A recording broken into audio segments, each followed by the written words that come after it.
காமதீபமாக கருப்பண்ண சுவாமியாக வழங்கி கொண்டிருக்கின்றோம். நாங்கள் எல்லாம் யாருடைய பிள்ளைகள்? ஏன்னா கருப்பசாமிக்கு ஒவ்வொரு ஊரிலும் ஒரு கதை இருக்கும். இந்த ஊர்ல முப்படி கருப்பசாமி இருக்காருன்னா அதுக்கு ஒரு கதை இருக்கும். எல்லா ஊர்லயும் எங்க சாமி இப்படிதான் வந்தாருன்னு ஒரு கதை இருக்கும்.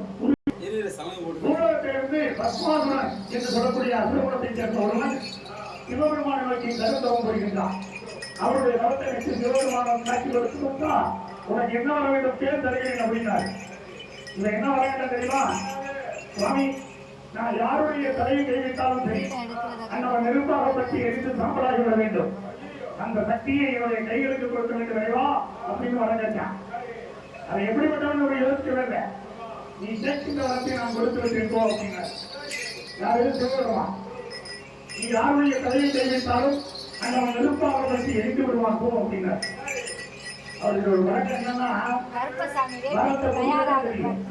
அதை திரும்பி வாங்குவது எப்படின்னு தெரியாது.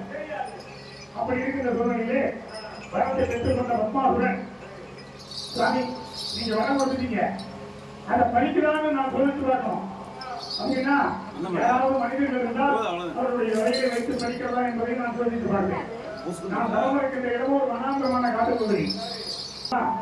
நீ ரொம்ப பேருக்கு போய் வந்திருக்க, எங்காவது ஒரு குளிச்சுட்டு வா, நான் ஏற்றுக்கொள்கிறேன் அப்படின்ற என் தண்ணியை தேடி ஓட ஆரம்பிச்சுட்டான்.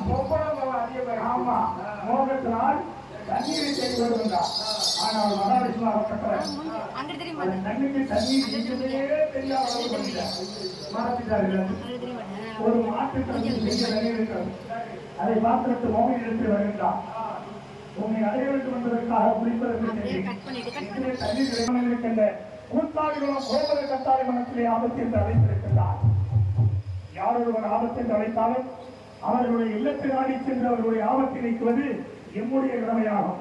ஆகவே நான் மட்டும் செல்வதை காட்டிலும் அழகமலை காற்று நோக்கி சென்று என்னுடைய அண்ணன் அழகமலை 18ஆம் படி வெளியேறப்பனை அழைத்துக் கொண்டு இருவரும் சேர்ந்து நாத்தாமலைக்கு செல்ல வேண்டும். அழகமலை 18ஆம் படி வெளியேறப்பா ஓடி வர வேண்டும். உன்னை இந்த மக்கள் எதிர்நோக்கி கொண்டிருக்கிறார்.